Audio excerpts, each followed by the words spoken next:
Good afternoon. Please be seated.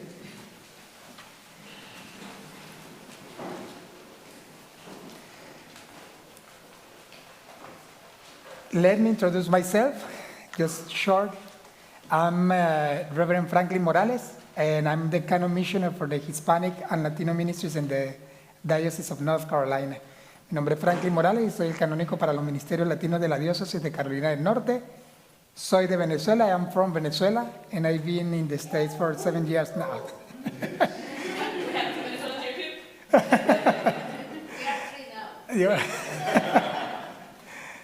So before I start, I would like just to take a few seconds in silence. This day has been heavy, and with the news that we just received a few minutes ago, I would like just to invite you to be present, to be aware, and take a few seconds to remind again Amy and her spouse, Doug, and just be calm for a few seconds.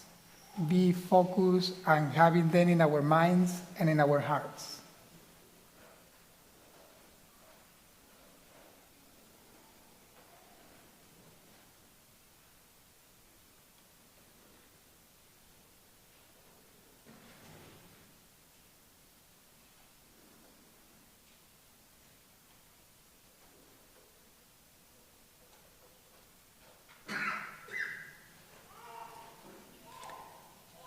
Amen. I am not accustomed to preach that long, just 2 hours, and that's it. So, please be ready. No me gusta predicar mucho, solamente 2 horas. But I want to share a story that happened to me back in 2012, when I was just newly ordained. I am a former Catholic priest, a former Lutheran pastor, and now full received within the Anglican Communion in the Episcopal Church. So the whole journey. So back in the day when I was newly ordained, we went on a mission in a mountain in the city where the convent or the monastery was located. I was up in the mountain, and there was this mission on Holy Week. So a lot of preparation, people were putting things in the whole small countryside town, and there is this big plaza where in front is the church, and everything was there, a stage to receive the missionaries, that means the priests that were going that week. And there was a whole program for the whole week. So there was a receivement for us that day on Palm Sunday with music and a whole celebration. So there were music, dances, and a lot of stuff. But there was a moment when the stage was alone, was empty, because one of the groups was in delay, and it was alone. And suddenly a lady came up, took the mic, in a very particular way of dressing, took the mic and said, why we are not on the program for the Holy Week. Because the program was for the schools, the police station, all the things in the town, where the important people are. So, but this lady was not. Why? Because she was the head of a brother in that mountain. She stood up and said, why we are not worthy to pray with you, worthy to eat with you, worthy to embrace each other as you do? Why are we left behind?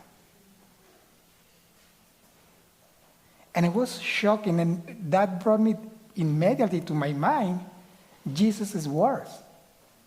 The prostitutes and the tax collector are ahead of you in the kingdom of heaven. So as newly ordained priests, we gather immediately, we look at the program, we redo it, and we include the brother to be on that week in our program. And it was beautiful, to go there, eat with them, listen to them, pray with them. And many of them went with us to church and play with the kids and do aircraft with the kids. They were joyful. And it was the best experience, or one of the best experiences in my ministry. Just getting out from my square mind, getting out from the things that I thought and believed were bad, and I can just put away those who are called to love and to take care of, and to proclaim the good news of liberation, healing, and restoration, and inclusion. So what is for us this celebration of Hispanic or Latinidad? Is be part of these God's plans of being one as we listen to the gospel or listen to the first reading of Paul to Corinthians. It's this wonderful call that we have to see each other and recognize the important value that every one of us has in this particular church. It's important to feel that we can take care of each other and that we are there for those hard moments as we are living today. And that nobody can be left behind. Us as a Latino, Reverend Rebe was saying at the beginning, we are church's family. For us, church's family is the way to gather, to eat, to dance, to listen to music that make us feel alive and be part of something bigger, beyond or out of the square, or think out of the box. For us, it's that deep meaning of that we are intertwined, sorry for my English, but that we are one in God. That's the most beautiful thing that we have in our tradition, or the most beautiful thing that Christianity has.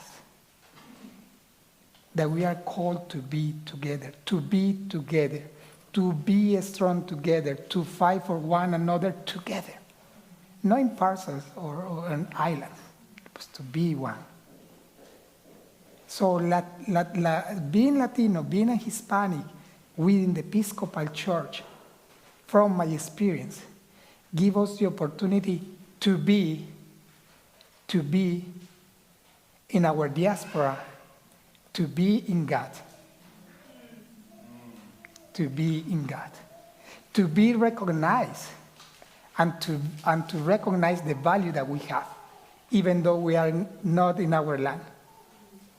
But that this church, this rich tradition, welcome us, embrace us, and make us be part.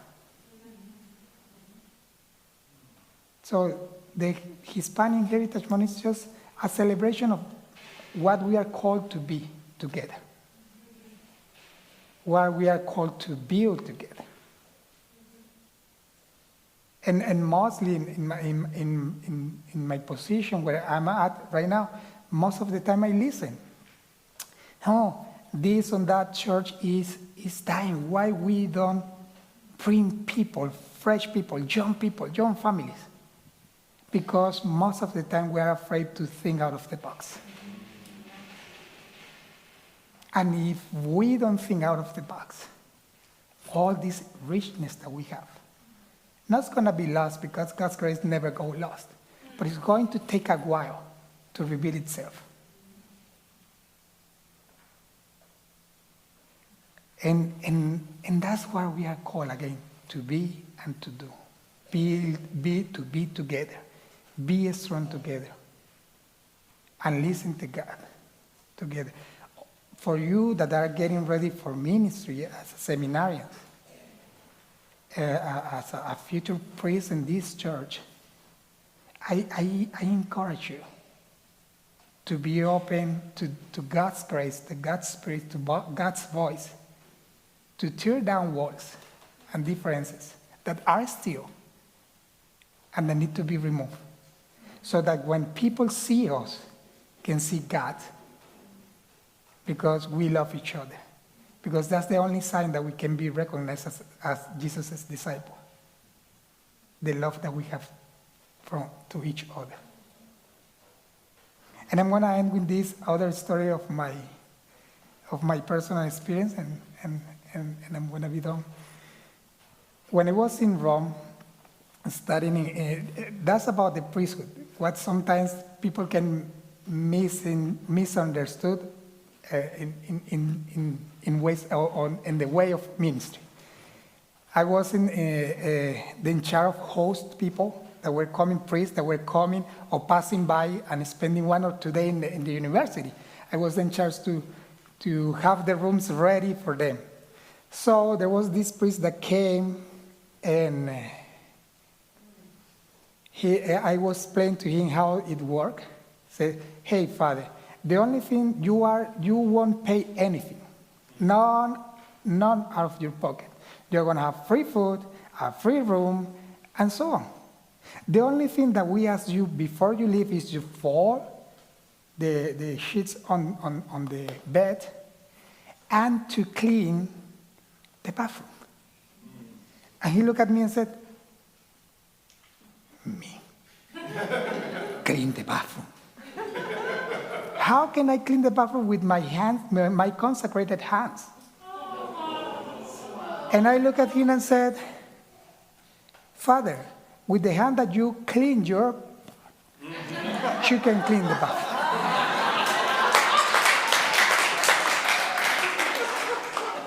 Because